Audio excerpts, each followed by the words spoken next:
आप सुन रहे हैं एजी एंटरटेनमेंट की धमाकेदार प्रस्तुति। डीजे कंचन राज,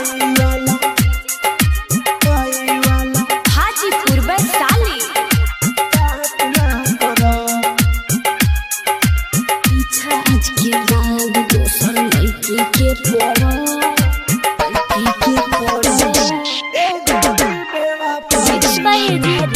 स्टूडियो। शादी होता हमर हई कार्ड तू धर, शादी होता हमर हई कार्ड तू धर।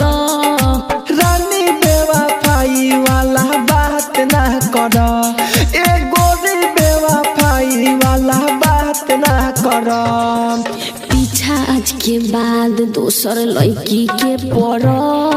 रानी बेवफाई वाला बात ना कर, ए गोरी बेवफाई वाला बात ना कर। आप सुन रहे हैं एजी एंटरटेनमेंट की धमाकेदार प्रस्तुति। डीजे कंचन राज, हाजीपुर वैशाली। आज के बाद दोसर लड़की के पड़। Mix by AG recording studio. रुआना रउलर पूछो ओढ़नी से, लागता ना कम तू बाड़ू दिल तोड़नी से।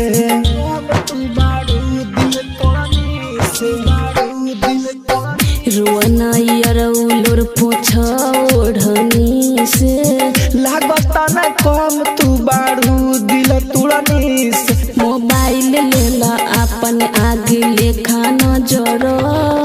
रानी बेवफाई वाला बात ना कर। पीछा आज के बाद दोसर लड़की के पड़।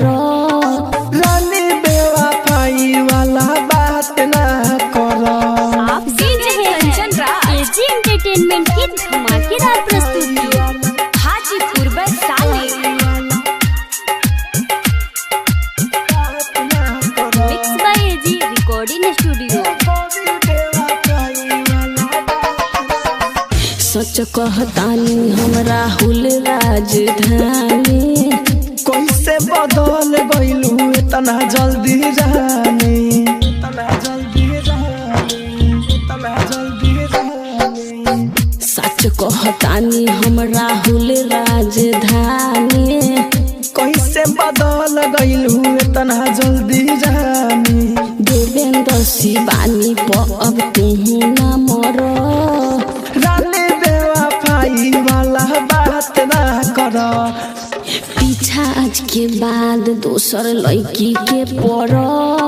रानी बेवफाई वाला बात ना कर। एजी रिकॉर्डिंग स्टूडियो, रोशनपुर सपहा।